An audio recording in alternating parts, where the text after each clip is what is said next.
Bwana mambo vipi na kwaje wanangu wa nguvu, mimi Teras bora simshikaji Rasikuki Choma center na kama kipi leo fulani nice check location imetulia. Niko na mwanangu mshikaji ambaye anajishughulisha na muziki. Tutakuwa tunapiga story naye anatueleza ametokea maeneo gani na mbona kuna kipi kwenye muziki. Bwana tutakuwa tunasikiza story ya kwake na tunachapa ma story. Ama vipi bwana? Let's go. Inakuaje mwanangu? Poa sana tu. Wanakuita nani mwanangu, unatokea maeneo gani vile? Wananiita Gaski hapa, Gaski 254. Bogi ni chest siku zombo tote. Alafu location mahali natoka hapo hivyo tu Changamwe. Kuna mtaa hapo inaitwa Kibarani, hapo ndo natokea man. Mbona ukaamua kujiita Gaski na si jina lingine hivi? Gaski ni jina tu kama majina mengine tu, niliona hilo jina ndo linaendana na usanii, ikabidi tu nilichague. Maana hilo jina pia linaendana na usanii. Ni watu ambao walikupa hilo jina ama ni wewe mwenyewe ulikaa chini ukapatia jina kama hilo? Mimi mwenyewe tu nilikaa chini nikafikiria, nikaona ile jina ndo linanifaa. Au sio bwana? Na katika muziki naona mko na gang yenu, unajiita Chest Gang. Chest Gang ilizaliwaje Chest Gang? Chest Gang ni vijana tu walikuwa mahali tukakaa ile tu majirani vijana tu, mmoja akaanza tu ile freestyle nini, mwingine juu kwa juu, mwingine naye anamalizia nini, hivyo tu ikafikia mahali tukaona kwa nini tusiende studio tukatoa ngoma. Na ni vijana wa mtaani, nasema mnatokea sehemu moja. Yaani tunatoka sehemu moja, tumekuwa sote, yani tumesurvive sote mpaka hapo mahali tumefikia. Na upande wa studio, mlianza kupiga ma freestyle mpaka mkaamua kuingia studio. Ilikuwaje hiyo safari ya kutoka mtaani mpaka mkaamua kuingia studio? Si rahisi kukubalika studio. Kwa pesa gani ama ni ngumu gani ambayo mliweza kupitia mpaka mkapata ile nafasi ya kurekodi ngoma zenu? Hata hatukuwa na hiyo idea, lakini kuna msee alitupata tukipiga freestyle tu huko beach baharini mtaa. Tukapiga freestyle na yeye pia alikuwa msanii. Baada ya hapo tukakaa chini akatuambia, vijana nyinyi mko sawa, ile kitu mnafaa mfanye, muende studio, mfungue YouTube channel na mwanze safari yenu ya muziki, huenda kuna mafanikio mbele yenu. Ndio nataka kujua ule mwanzo mlianzaje kiupande wa fedha, kwa sababu muziki ni expensive.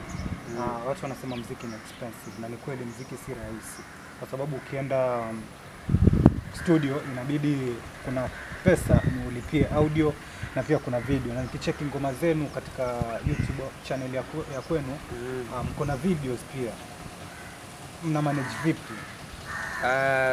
Kitu kaa hiyo siwa tunapanga, yani kama video ni 5K ama audio ni 3K ama 4K, na tuko kama watatu hivi tunachanga tu pale, kila mtu kiasi tunajaza pale, tunafanya zoezi pale tuhakikishe kila kitu iko sawa, tunaingia studio. Audio yenu ya kwanza mliweza kuchajua kama how much?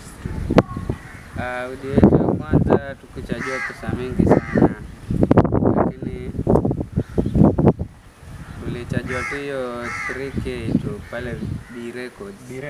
B Records nimesikia sana, ni studio ambayo upande wa hip hop ni studio ambao inafanya hip hop nzuri, kwa sababu kuna baadhi ya artists ambao nawasikia wanatokea B Records. Producer nani ambaye aliwashikilia mkono pale B Records? Wakati huo kuna producer fulani alikuwa anajiita PMG, sijui kama unampata. PMG, shaimsikia. Sijawahi kukutana naye, lakini ni mchezaji ambaye shaimsikia.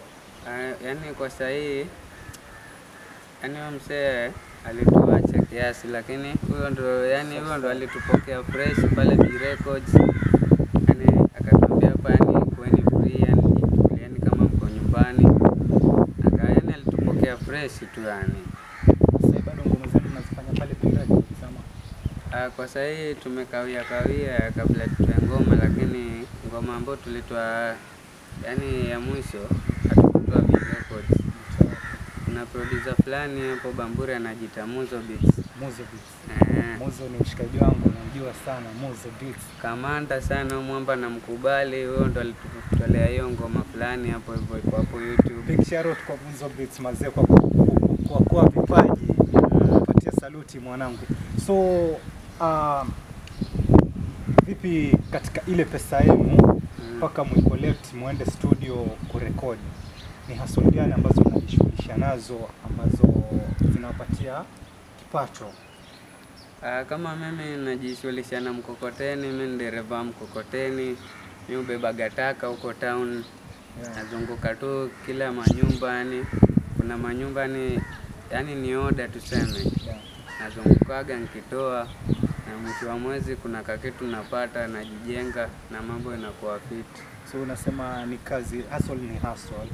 Pesa ndo inamata, si ndio? Pesa ndo inamata. Unadhani inakupatia kiwango ambacho unahitaji na kusupport vizuri, ama ikoje kazi?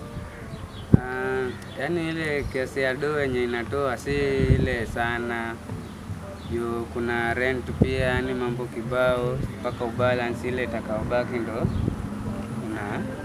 una fix kwa mziki kiasi. Wanashua mwanangu. Na katika mitandao yako ya kijamii huwa naona Junior Kid, mwanangu, unamiliki familia ama inakuwaje, nakaaje? Hebu tuweke sawa. Ni kawaida hiyo, kama mwanaume hiyo ni kawaida, lazima upitie, yani jambo la kawaida tu yani. So kwa kazi yako hiyo ya mkokoteni inakusimamia studio na bado inasimamia familia yako, familia mtoto wako. Kuna miezi mingapi mtoto? Kuna miezi miwili tu, anaelekea 3. Hongera mwanangu. Ndio hivyo. Na unadhani labda kwa vijana wa sasa ambao labda hawajaingia kwenye marriage, sawa, kwenye marriage, ni changamoto gani kuingia katika ndoa ukiwa na umri mdogo? Hivi unadhani ni changamoto gani ambazo unazipitia, unaziona wewe, labda unaweza kushauri kijana ambaye uko pale nje, umwambie inafaa kuingia kwa ndoa hiki na hiki na hiki, inafaa uwe umejiweka sawa, ama fresh tukijisikia kutumbukia nao na maisha yaendelee? Kama mimi yani, mimi nawaambia vijana watafute hela tu yani. Hela muhimu, maziwa ndo kila kitu yani. Juu kama mimi nilifanya tu kujishtukia bahati mbaya, lakini mimi kama mwanaume nishazoea kuhustle nini, hiyo kitu hizi nishinda, nitapambana juu chini, familia ipate kitu ya kula, lakini vijana watafute hela kwanza. Hela kwa wingi.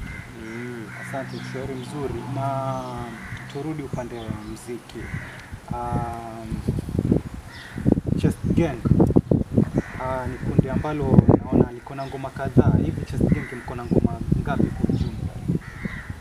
Ngoma pale YouTube kuna ngoma kama 4 hivi 5. Ngoma 4-5. Katika zile ngoma nilikuwa napitia, kuna baadhi ya ngoma nilicheki inaitwa Roho, kama Roho ama ni Moyo. Roho. Such an inspiration song. Ni ngoma ambayo inaongelea maisha halisi ya vijana mtaani. Inspiration ilitoka wapi mpaka mkamwa kuandika ile nyimbo?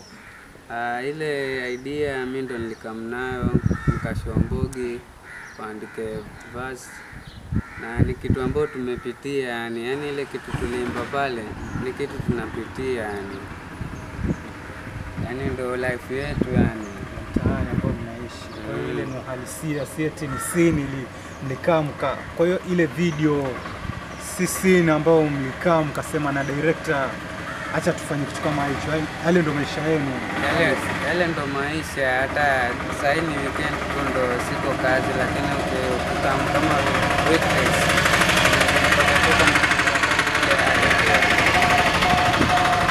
na katika hii music industry, nadhani ni ugumu gani ambao mmepitia tokea mmeingia katika game? Ugumu wenye tunapitia ni hela tu. Juu kama sasa hii interview ungefaa tuwe sote, lakini hela imesababisha wenzangu hawajafika mshahara.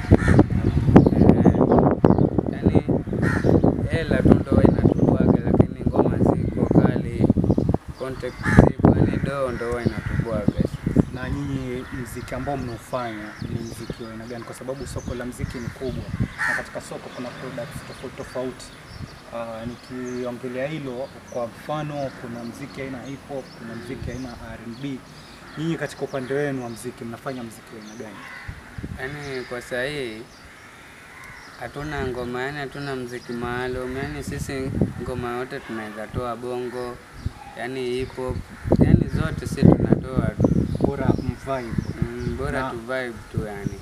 Na upande wa production ni huwa mmekaa mtunga mmeandika ngoma ndio mwende studio muimbie producer asikie, ama ni mnaenda studio mpate biti mkalie biti mpite na katika hiyo uandaji wenu wa ngoma? Ngoma si huwa tunaandaa tukiwa tu huko hivyo, tukiwa tu mageto, yani tunakaa chini tunaunda ngoma, tukifika kwa pale kwa producer, yani kazi yake tu ni ile sisi tunafanya mambo yetu. Sio. So ni mnaandika ngoma ndio muende studio awasikize na afanye kitu. Good thing, yani nakubali sana wanangu. Katika ngoma nyingi ambazo nilizisikiza katika ile channel yenu, naona ni trap ama drill ndio ziko sana. Mbona mkachagua muziki huo? Ni yani idea yenye itakayokuja kwa akili, yani ndio hiyo yani.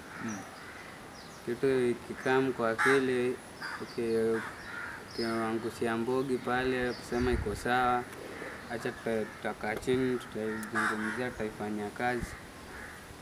Kila mtu anaandika verse, yani anafanya ile kitu ambayo yani yeye mwenyewe anaweza. Kila kitu inafaa uwe na signature yako.